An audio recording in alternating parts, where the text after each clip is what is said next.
Kyle Drea at Franceth muling magsasama sa It's Your Lucky Day.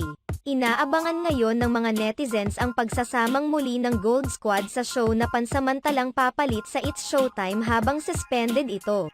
Inanunsyo na ng ABS-CBN kung sino-sino ang magiging host sa It's Your Lucky Day, ang show na pansamantalang papalit sa It's Showtime habang namamahinga ito dahil sa suspension.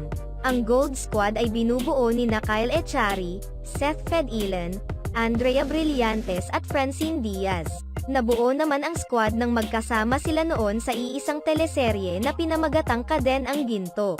Samantala, magsisimula na ngayong October 14, 2023 ang It's Your Lucky Day na pagsasamahan nila. Bukod sa Gold Squad, magiging host din ng nasabing show sina Luis Manzano, Melay Cantiveros, Robbie Domingo at iba pa.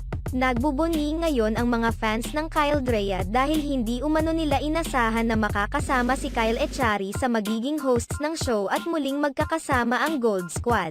Matatandaan na hindi nakasama si Kyle Echari sa mga rumored artist na makasama sa mga host ng programa na siyang papalit sa It's Showtime.